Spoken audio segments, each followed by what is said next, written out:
La saison 2 du Kidnapping d'Amir DZ vient de sortir en avant-première mondiale sur CNews.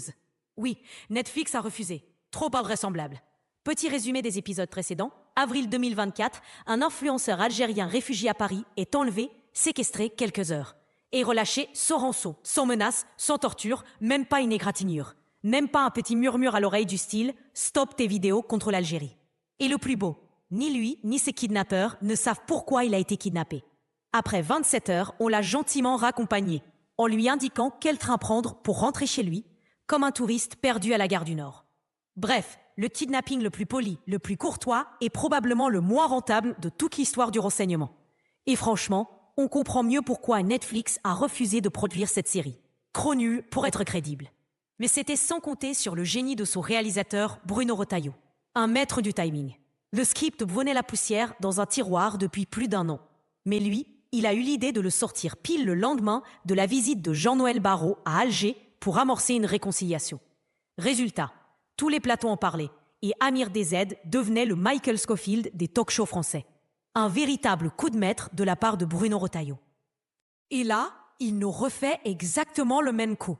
Au lendemain de l'humiliation infligée par l'Algérie, qui a décidé de faire payer le loyer de l'ambassade de France à Alger, bim, Retailleau balance la saison 2. Timing parfait, publicité gratuite.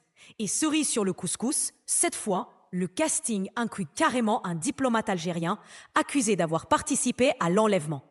Tout commence quand la France décide « Fini les visas diplomatiques pour les Algériens ». Traduction, si t'es un officiel d'Alger, ton shopping sur les Champs-Élysées, c'est fini.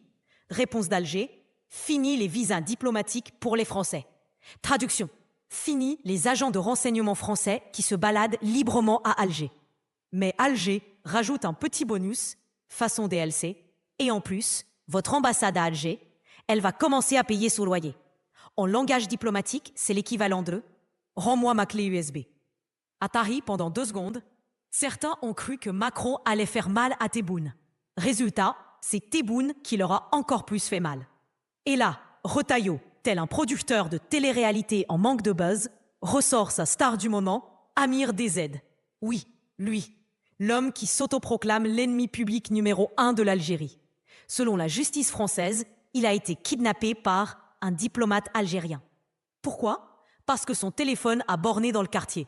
Bah oui, logique, mon chat disparaît. C'est sûrement un coup de mon facteur, vu qu'il passe devant chez moi tous les jours.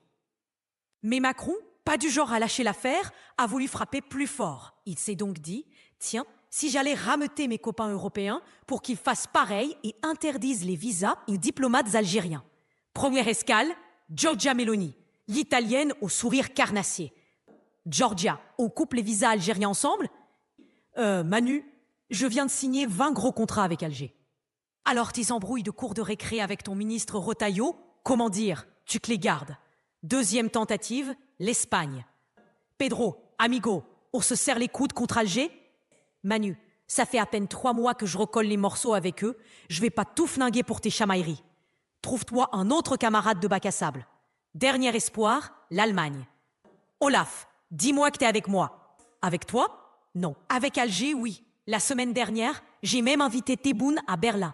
Donc ton embrouille, garde-la. Et ton ministre, enferme-le dans un bureau sans téléphone.